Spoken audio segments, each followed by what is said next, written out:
What's the millennial question? Apparently, millennials as a generation, which is a group of people who were born approximately 1984 and after, are tough to manage.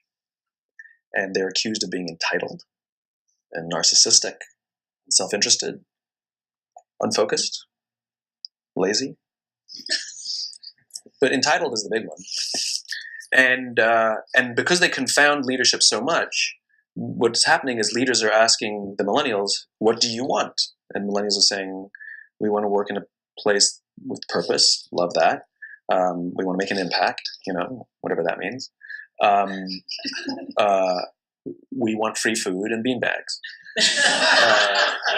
And so somebody articulates some sort of purpose. There's lots of free food and there's beanbags. And yet for some reason, they're still not happy.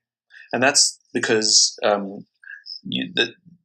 missing. There's a missing piece. What I've learned is that I can break it down into 4 pieces. Right? There are four things, 4 characteristics. One is parenting. The other one is technology. The third is impatience, and the fourth is environment. The generation that we call the millennials, too many of them grew up subject to, not my words, failed parenting strategies. Where, for example, they were told that they were special all the time. They were told that they could have anything they want in life just because they want it. Right? They were told, some of them got into honors classes not because they deserved it, but because their parents complained. And some of them got A's not because they earned them, but because the teachers didn't want to deal with the parents. Some kids got participation medals. You got a medal for coming in last, right? Which the science we know is pretty clear, which is it devalues the medal and the reward for those who actually work hard. And it actually makes the person who comes in last feel embarrassed, because they know they didn't deserve it, so it actually makes them feel worse, right? So you take this group of people, and they graduate school, and they get a job, and they're thrust into the real world, and in an instant, they find out they're not special, their moms can't get them a promotion, that you get nothing for coming in last, and by the way, you can't just have it because you want it, right? And in an instant, their entire self-image is shattered. And so you have an entire generation that's growing up with lower self-esteem than previous generations. The other problem, to compound it, is we're growing up in a Facebook, Instagram world. In other words, we're good at putting filters on things. We're good at showing people that life is amazing even though I'm depressed, right?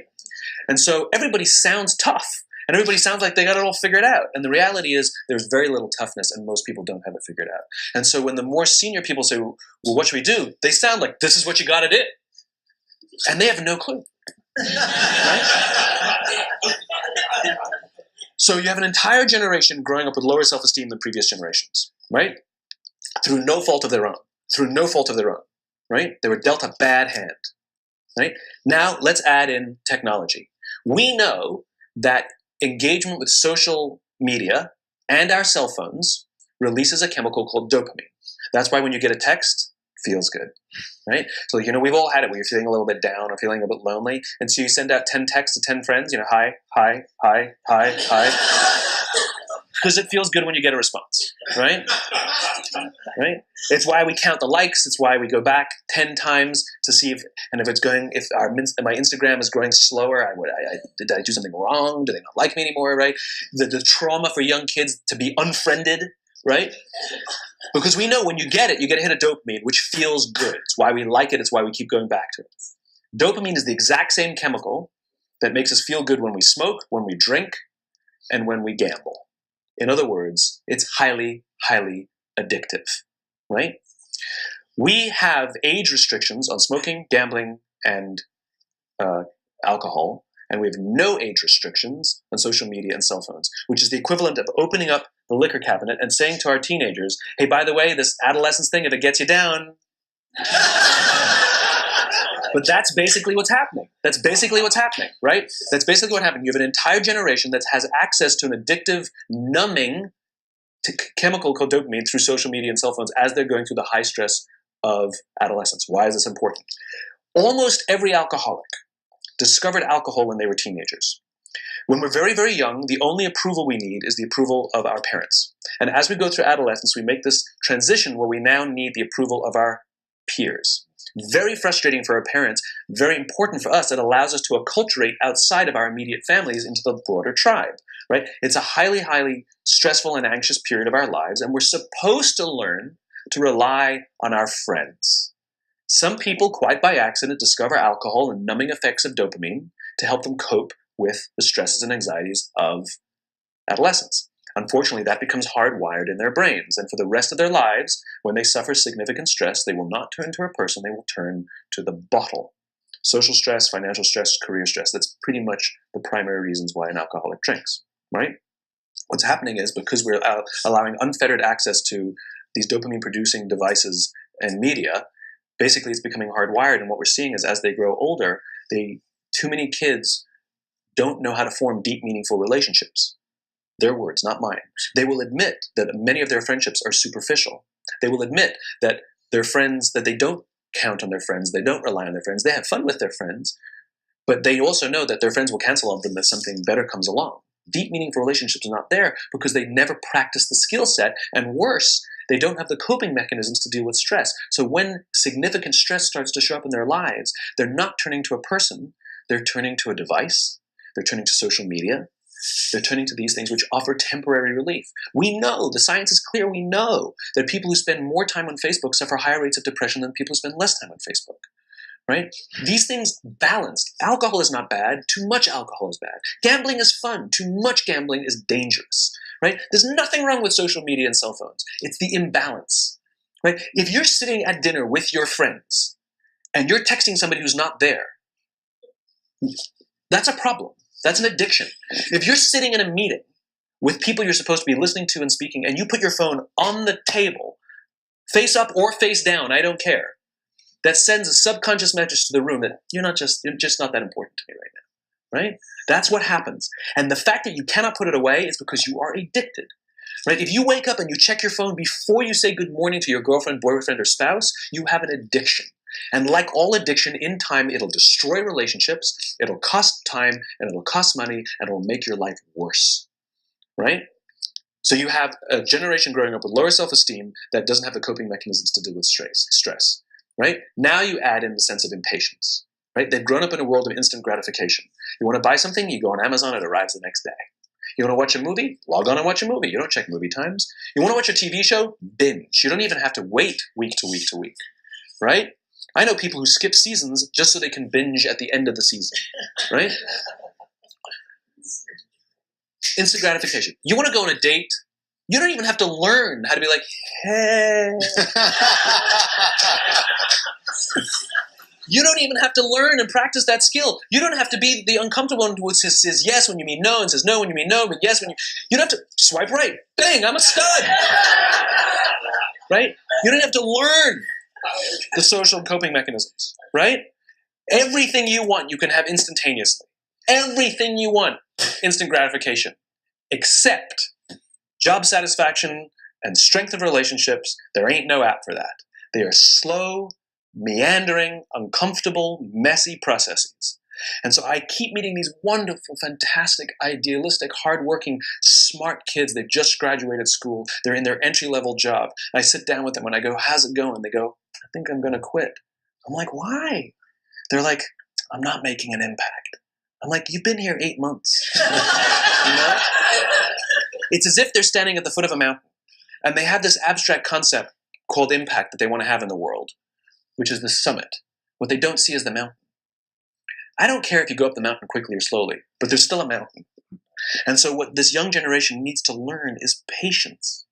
That some things that really, really matter, like love, or job fulfillment, joy, love of life, self-confidence, a skill set, any of these things, all of these things take time. Sometimes you can expedite pieces of it, but the overall journey is arduous and long and difficult. And if you don't ask for help and learn that skill set, you will fall off the mountain, or you will, the worst case scenario, and we're already seeing it. The worst case scenario is we're seeing an increase in suicide rates. We're seeing an increase in this generation. We're seeing an increase in accidental deaths due to drug overdoses. We're seeing more and more kids drop out of school or take leaves of absence due to depression. Unheard of. These are all, this is really bad. The best case scenario, those are all bad cases, right? The best case scenario is you'll have an entire population growing up and going through life and just never really finding joy. They'll never really find deep fulfillment in work or in life. They'll just waft through life, and it'll be just, it's fine. How's your job? It's fine. The same as yesterday. How's your relationship? It's fine. Like that's the best case scenario. Which leads me to the fourth point, which is environment. Which is we're taking this amazing group of young, fantastic kids who were just dealt a bad hand. It's no fault of their own. And we put them in corporate environments that care more about the numbers than they do about the kids. They care more about the short-term gains than the long-term life of this young human being. We care more about the year than the lifetime, right? And so we are putting them in corporate environments that aren't helping them build their confidence, that aren't helping them learn the skills of cooperation, that aren't helping them overcome the challenges of a digital world and finding more balance, that isn't helping them overcome the need to have instant gratification and teach them the joys and impact and the fulfillment you get from working hard on something for a long time that cannot be done in a month or even in a year. And so we're thrusting to them in corporate environments, and the worst part about it is they think it's them. They blame themselves. They think it's them who can't deal. And so it makes it all worse. It's not. I'm here to tell them it's not them. It's the corporations. It's the corporate environments. It's the total lack of good leadership in our world today that is making them feel the way they do. They were dealt a bad hand, and I hate to say it, but it's the company's responsibility. Sucks to be you. Like, we have no choice, right? This is what we got, and I wish that society and their parents did a better job. They didn't. So we're getting them in our companies, and we now have to pick up the slack. We have to work extra hard to figure out the ways that we build their confidence. We have to work extra hard to find ways to teach them the social skills that they're missing out on. There should be no cell phones in conference rooms. None. Zero.